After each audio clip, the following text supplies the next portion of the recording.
Hello and welcome, I'm Mystical. This is Mystical Gaming. I'm jumping into Watcher Realms and it's the Wings of Woe. Now, I'm on Nightmare and I've just been pushing for 120 plus. I'd like to do it all, but I don't know. I'm not having a lot of luck with it at the moment. So 120 is where I need to be for it to be worthwhile to do. If I have a look at the hard mode, then hard mode comes in. If I take up all the rewards of hard mode, there we go. We've got 2, 3, 4. We get 4 shards and 2, 3, 80, 430 with the pawn things. So here we get 450 and we get 4, 5 shards. So you're a shard up if you're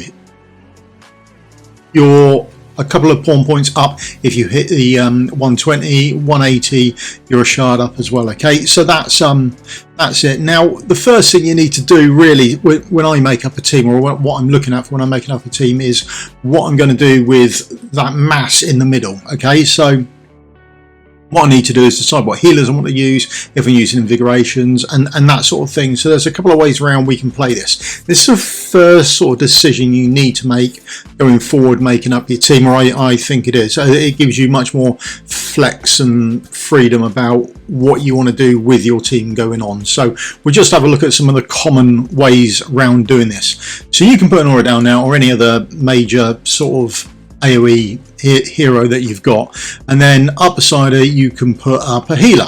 If you put Lily down, she's great. She's going to save you from death, and she's got enough range there as well to reach further on down the map, so that's great. If you don't want to use a platform based, you can use a fighter, and Lily's great. She's going to reach down and do that fighter or that ground unit coming up as well, so you've got options there as well. Okay, so there are a couple of ways around this. Now, they aren't the only options if we're honest. Okay, so you can, if you're going that way around, to put a fighter down there, you might want to put a healer down at that spot. Now the problem with putting the healer down at that spot is later on the boss is going to start taking away lanes for you, and if you're on the lanes further out, then you're going to die much more quickly, or those lanes are going to be taken away from you much more quickly. So it's possibly not the most ideal spot, if I'm honest. Okay.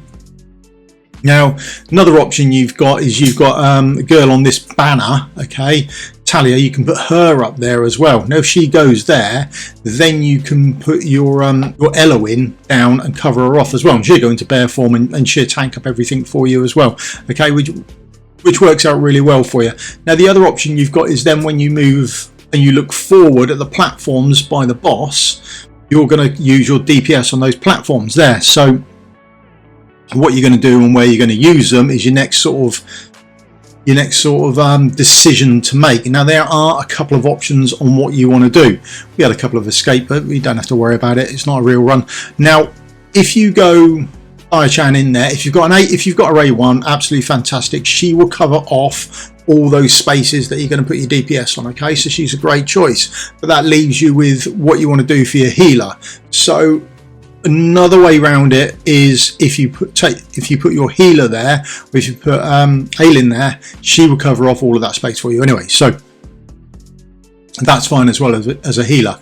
If you leave Aya-chan there as boosting everyone's damage, then you'll have to have a healer on sort of that side coming across, taking up another one of your platforms. But that's sort of up to you which way round you want to break this down. But there are a couple of the sort of options you've got on how you want to make up your team and what you want to be looking for. Okay, so decide on what's strongest on your account and sort of go that way around it, because that will make your life much easier. There's no good just copying a team unless you can copy it verbatim and sort of know what someone's after and their gear and pantheon settings, all that sort of stuff. So go with what works or what you feel is strongest on your account. Okay, so I've done about 206 at the moment. Now, if I just put on my team, this is the team I'm using for this run at the moment. Okay, I'm going to sort of try this thing out and see how it goes. Now, I'm going to get me out the way. I'm guessing something like that should work. All going well. Right then, skip past that. Let's get that done. Shouldn't be far enough out of the way. And then now the first thing we want to do when we place our, in my case, Pope, who I think is going to be my biggest DPS, and place him down. I'm going to place him down on that tile there. Notice he's not on the first one, he's on that second one back. Again, this is because the boss is going to start to take away those lanes and they're going to get narrower and narrower. So this gives him an extra lane removal from the boss before I have to worry about it, and essentially by the time he gets there I'm not worried about it at all. I've got a lot of other issues going on for me, so that's why he goes there. Okay, now the other thing is he can attack the tail while he's there, and when we move on to the next phase, I think it's the claw that comes down, he's in the right place to take on the claw and also to take on the boss when the boss comes down.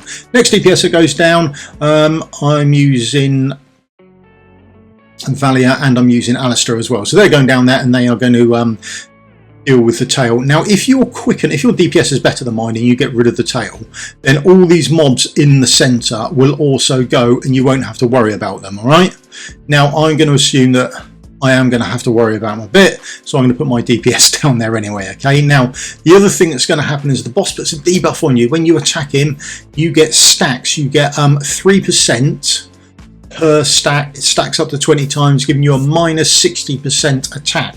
Therefore, when I'm building my heroes, I would go attack, attack, attack percent on the right hand side, and probably try and go warlord as well, just to at least give myself some form of attack that left over after the removal.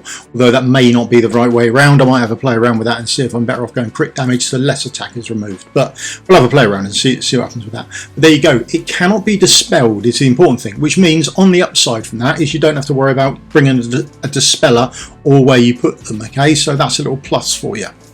Not much of a plus, but every cloud and all of that has a silver lining. That's about as good as that one gets. Now we can crack on and start DPSing that down now. I'm going to put Talon down. She's absolutely fantastic hero. So if you've got her, brilliant. You can put her down there and then she's going to DPS the mobs coming through if we need to. Okay, now carry on smashing the ultimates on the tail. Get rid of the tail as fast as we can. Our healer's gone down to cover off Talion should we need it. And everything is good there. Okay, we've got what, 26% left. We can start putting our healer down and then later on we can start getting some more DPS down as well, okay, just to help ourselves out. Now, skip that, get past that. Next one down is the claw. You see we haven't moved anyone. All our DPS there is still there and now they're just attacking the claw, okay?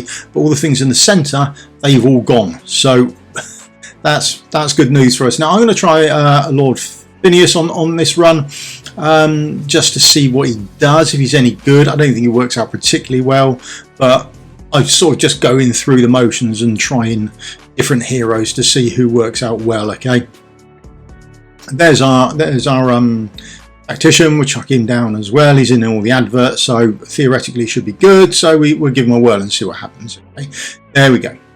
And that's pretty much the boss done. I haven't used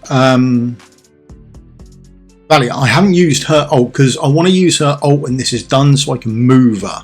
Okay, so there we go. We can now move her. Just be a little bit conscious about the sort of thing you're actually trying to do and where you're trying to move them. It's a bit weird with these new heroes now.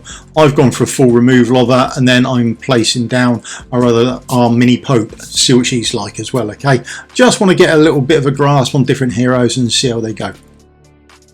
Now I'm just DPSing away. You do have this tick on you, so when this thing builds up on you, you can have 20 stacks of it and you can see the little number of 20 above people, and then it would disappear occasionally and then it starts ramping up again. What's happening is you get 3% per piece of damage you do on the boss, or per attack you do on the boss. Stacks up to 20, which gives you a 60% debuff. But after a while, that will, after 30 seconds, it drops off and then you have to build it back up again. But as most people run sort of crit rate, attack speed on their gear, it doesn't take long before you build it back up. Okay, now I've tried timing my ultimates for when they're down. I don't seem to get much joy out of it, to be honest. I get a drop in damage overall. So although the ultimates would do more damage, the amount of time I spend waiting for them and trying to trigger them at the right time doesn't seem to make up the missing DPS or missing attack on my damage overall. So it's a bit of a shame that way round. Now realistically that is pretty much the fight done. All we're waiting for now is when he starts to do the damage and starts to bring in the area of effect on where you can actually place your heroes, and that's sort of what runs us out of time more than anything else. So there we go. We're just about to hit his Black Storm. So right at the moment, if you see Black Storm arriving, just hit all the ultimates. There should be an ability first where he would